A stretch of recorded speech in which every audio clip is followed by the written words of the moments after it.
Live at 5:30 from the leader in television news, Gene West and Doug Proffitt with the Proffitt Report. This is Kentuckiana's News Channel, WHAS 11.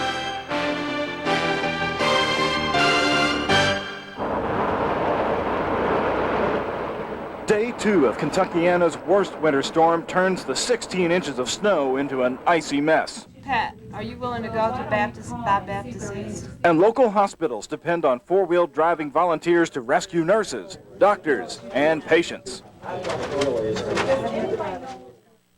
And good evening, everyone. Right here at 5:30, I'm Doug Proffitt. I'm Melissa Swan. Gene West has this evening off. And shelters across the region are going to see another night of use as people wait to get their lives back to normal. You know, Melissa, the busiest shelters are actually not here in Louisville, but down south of here in Bullitt County, where people from all over the U.S., hundreds of them are stranded and waiting it out. Our Jim Turner takes us there tonight. It looks like a typical day at Bullitt Central High School. It's 11:30 and everyone's crowding into the cafeteria. It's lunchtime. For the students? No, for the refugees of the storm of '94. They still wonder what hit them. We were really shocked because we were watching cable vision of the weather, and they said it was heavy flurries, and that was it. Heavy flurries. Heavy flurries. 16 inches of heavy flurries, enough to shut down even Interstate 65 in Bullitt County. As many as 500 people bunked down at the Red Cross shelter. Did you have a cot? Or were you on the floor? No, on the floor. On the floor. But you did sleep. Yeah. Kind of restless, though, you know, everybody's impatient, walking around and everything.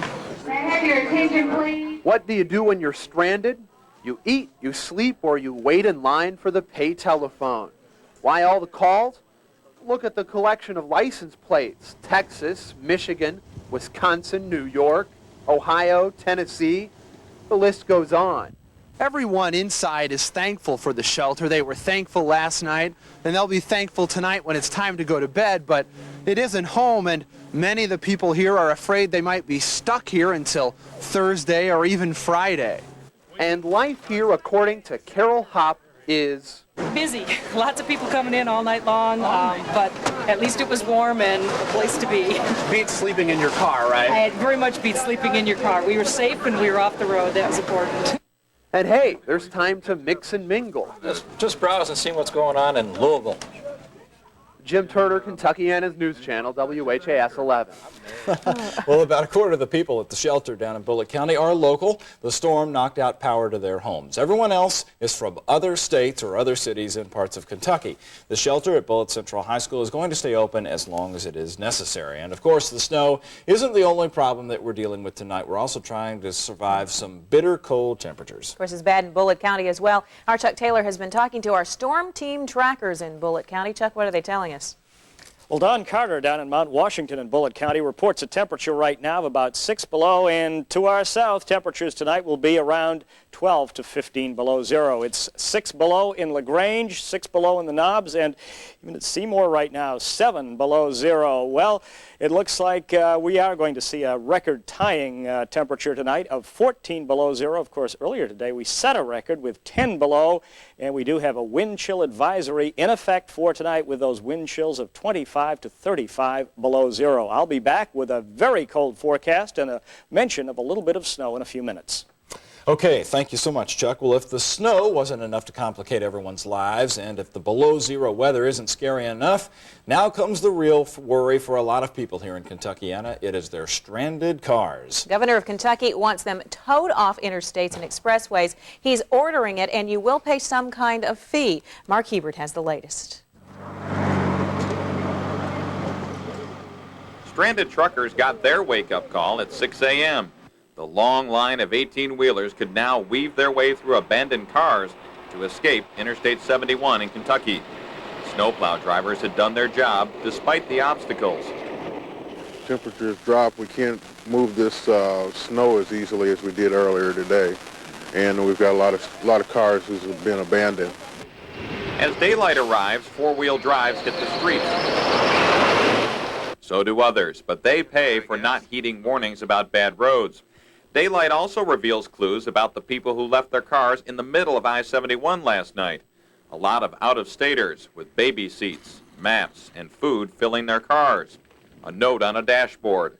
And if driving real bad, please, please stop. Don't take any chances. And didn't. And neither did any others, agreeing to a rescue by Red Cross volunteers. It was just unbearable last night when they took us out of here. It was way down below zero. This woman and others got rides from their overnight shelter back to their cars from Corey Meyer, Good Samaritan, one of many. Thank you to the people of Kentucky. They're great people. All the volunteers, they're just A1. Unfortunately, the same can't be said for the condition of our roads. Mark Hebert for Kentuckiana's News Channel, WHAS 11. Those roads out there still are pretty bad, and if your truck or car is stranded on a Kentucky interstate or expressway, the governor today announced that it will be towed away. Now here is the governor's towing order. If your car is towed, you must pay the tow truck operator to get your car back. You must pay the tow truck operator to retrieve it. The tow fee is going to be determined by tow operators. Now, we are told specifically by the governor's office that this would include storage fees, but the mayor of Louisville is telling us different. Now, fees are determined again by the tow truck operators. How are you going to find your car? You'll have to call the police department where you abandoned your car to find out where it was towed and by what company. Now, the reason for this, of course, is to help out the snowplows by clearing away the obstacles, which are now your cars, and they say is going to enable the workers to open those roads a lot faster. I was out just between the station and Audubon Hospital today, and while the interstates are a mess, some of the major arteries and the side streets are really quite good, and the problems on the interstates are those cars that are stuck in the middle, and that's why they have to tow them. There seems to be some conflict between the city and the governor's office whether or not how much you might be charged, but there will be a fee if you are towed away. You can expect that. And from our phones to the power, it seems the telephone service was just as bad today if you tried to call anywhere in Kentuckiana. There was improvement, though, in the number of homes that got electricity turned back on. That was a relief for a lot of people, but 8,000 people are still without their lights tonight. So for the latest on the troubles from the phone company to LG&E, here's Donna Lacey. The Eckerleys, Pat and Bud, Doris and John, neighbors, have been living together ever since Doris and John's power went out yesterday morning. I've really enjoyed being home with Doris and John these 2 days, and we've had fun. Other company that's come in on us, and we've just had a lot of fun. Around 3:30 today, Doris and John got their lights back, and they are grateful. They have to be commended because the weather and the cold has been much, to be desired. LG&E has dozens of work crews out on the roads. People like Terry Cambron, who at one time worked 30 hours straight. Just hang on as long as best you can, and we'll be there when we get there.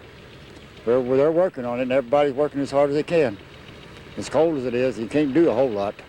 The phone company also has work crews out on the roads, but it's not down to phone lines that's giving them the biggest problems. AT&T collect call your name. Their biggest problem is tied up phone lines. Too many idle people talking too much. May we suggest a game of dominoes to pass the time? Something that brings people together. The Eckerleys would have it no other way. Donna Lacey, Kentuckiana's News Channel, WHAS 11.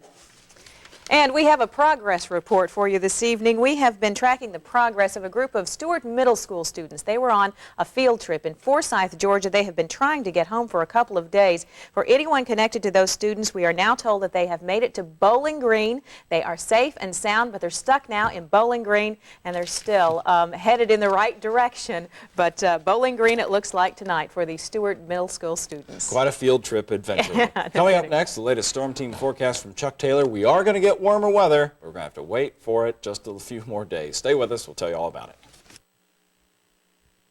The news on Kentuckiana's News Channel, WHAS 11, is sponsored by Kentucky Farm Bureau Insurance. All-around coverage, all around Kentucky. 11 Storm Team. Meteorologist Chuck Taylor, Ken Schultz, and Ashley Chisholm. The WHAS 11 Storm Team. You tired of all this snow yet? Well, I'll tell you, if this had come over Christmas, we'd all been praying for snow. I know it. But now I think it has worn out its welcome. I would say absolutely, and of course what everybody is talking about now is the cold weather. We set a record here in Louisville this morning with 10 below zero, but many other cities set records. Look at this. In Lexington, it got down to 7 below zero. Our neighbors to the north at Indianapolis set a record with 17 below zero. In the Covington, Cincinnati area, it went down to 14 below zero, and in Paducah, they're to a record with 6 below zero. Well, most areas stayed below zero all day long, and these are current temperatures in the area, and you can see it is still bitterly cold. Starting in the north, 11 below at South Bend, 11 below at Indianapolis, 9 below at Bedford. Lexington is still below zero, 6 below there, 1 below at Bowling Green, and at Paducah, their temperature is 5 below zero. Well, we're still well below zero. During the afternoon, we didn't crack zero. It is now 6 below. Our humidity is 58%. We have a west wind at 16 miles an hour. That gives us a wind chill right now of 41 below zero. Incredible. Look how high the barometer is with a big Arctic high-pressure system moving into the Ohio Valley right now. That barometer, 30.56, and still going up. Well, our high temperature occurred right at midnight, a relatively balmy 3 above. We did set that record after sunrise this morning, 10 below zero. We've seen a trace of snowfall here in the past 24 hours. Our weather is being controlled by this tremendous Arctic high-pressure system that started out right over the North Pole and is controlling our weather now. That high will move out during the day tomorrow. Then a little low-pressure system without much moisture will move in. That means a little bit of snow here by tomorrow afternoon. For tonight, a record-tying 14 below zero under partly cloudy skies. Tomorrow, look for a little bit of light snow in the afternoon with a high of 8 above. Tomorrow night, a little bit of light snow, an overnight low of 2 above. It looks like accumulations will definitely be on the light side with this. Those snow flurries will end on Thursday with a high of 18. Our warming trend starts on Friday, 30, up to 38 on Saturday, into the 40s by Sunday, and as I've been saying, probably into the 50s next week.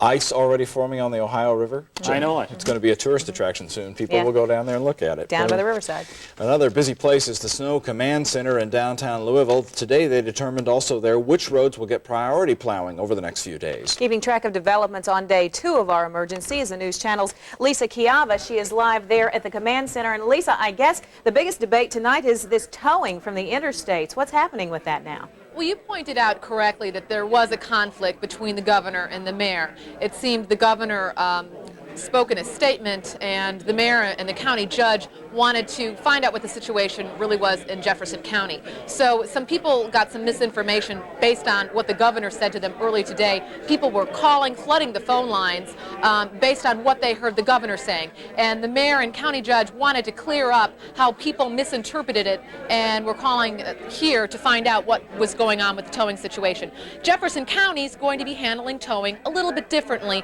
than the rest of the state. Jefferson County hopes, in most cases, not to have people have to pay for towing and for storage of their vehicles. In most cases, they think they can move the cars without having to pay for tows. However, if they do have to move the cars off a ramp or off a street to a side street or a safe spot, there might be a charge. But the mayor's hoping that won't be the case in the majority of cases, different from what the governor is saying.